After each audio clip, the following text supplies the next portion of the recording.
The Thunder visit the Wizards in D.C. tonight. Kevin Durant remembers the awkward environment there last season when Wizards fans fawned over him, holding KD to D.C. signs and wearing Wizards number 35 jerseys with Durant on the back.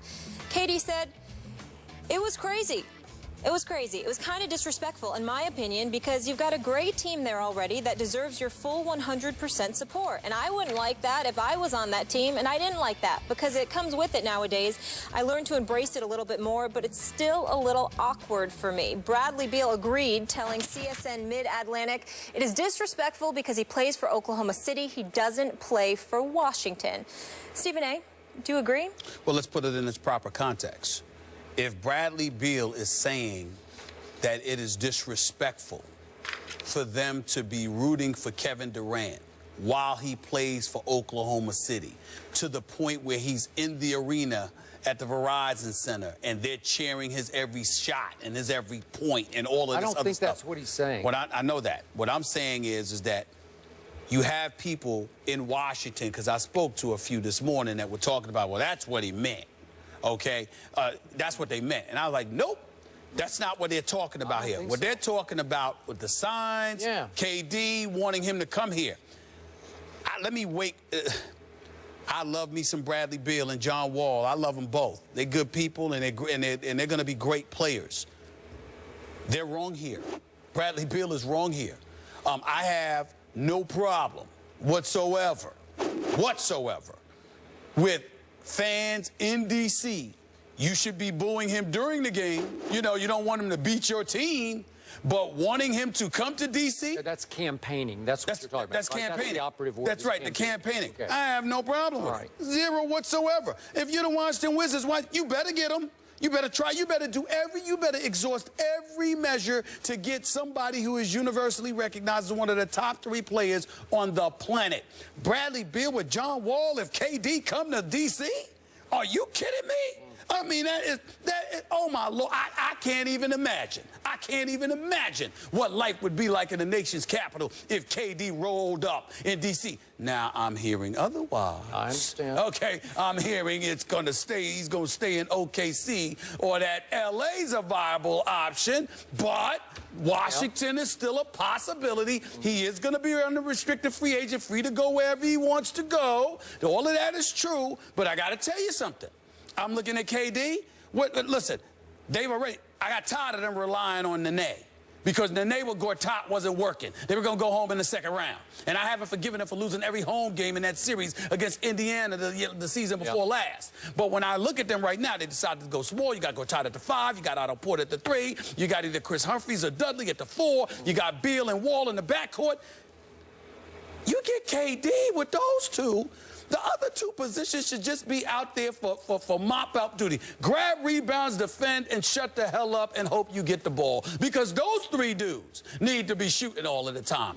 It would be special. So I don't blame them. They haven't been to the finals since '79. They haven't won a title since '78. It's been 35+ years since you were relevant in the championship equation, and you had a decent shot before Gilbert Arenas shredded your franchise with his nonsense. So to me, I don't blame the city, the nation's capital, for starving for KD. He's homegrown. He's a homegrown product, and they are starving for relevancy, and he's the ticket to it. Just don't be rooting for him while he's playing the Wizards. Okay. I disagree with what you just said, but we have a double-edged sword here. We have KD and we have Bradley Beal, both saying it's disrespectful.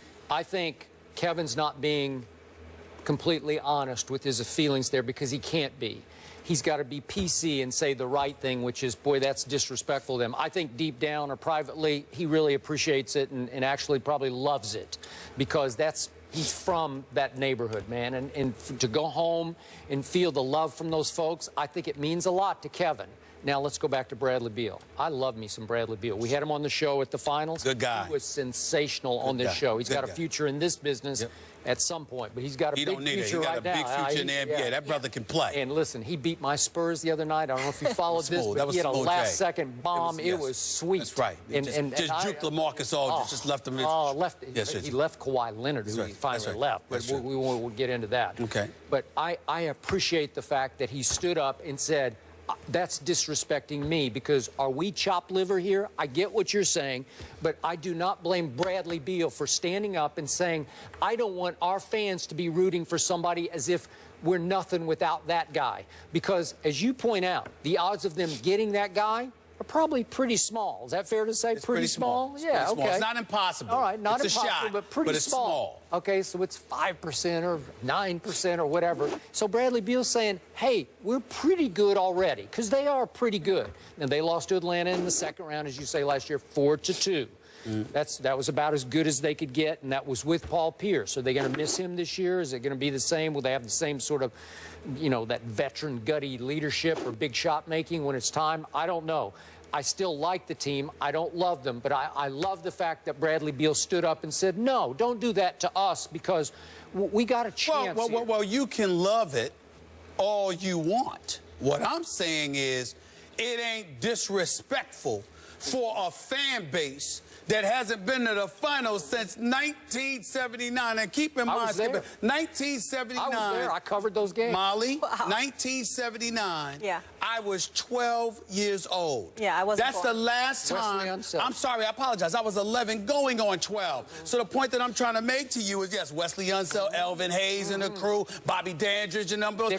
No question about it. Okay, I get it. But the flip side to it, Skip Bayless, is that it has been that long since this team has gone to the franchise. Damn it, they were called the Bullets back then, and they changed their name to the Wizards, okay? And A-Pole was the longer. They did. Listen, okay, that's fine. But in the end, especially some incidents they had on that team. In the end, you're not doing anything. And Bradley Beal has got a lot of promise. I love that brother. John Wall is big time to me, and he's going to get even better. But they need more. They are not beating LeBron James. No. They're not competing with Cleveland and them if you don't get a Durant. And the real question is, does Durant want to come east and contend against LeBron? Yep. I ain't getting to that. We can save that for another time. Okay. But what I'm saying, what I'm telling you is, if Durant goes to Washington, oh, it's Cleveland, Washington. There ain't even a reason to talk about anybody. Hey, but I got to say this real quick. If I'm Kevin Durant, I would much rather compete against just LeBron than the entire West, man, because the West is rough. Well, that's fair. That's fair enough, depending on how you look at it. Because if you're going against teams, then if you fall, it's plausible. But if you come to the East and you keep losing to LeBron, then that's much more indictable. Yeah, okay. It depends on how you look at it. Either way, he's big time, one of the best players in the world, and Washington would be an instant contender with him. Who will bring home a championship first, the Redskins or the Wizards? Oh, that would be the Wizards. That's for another day. That would be the Wizards if they had Durant. Teddy Bridgewater knocked out on Sunday. So how much are the Rams to blame? Ryan Clark will be back with us back in a moment.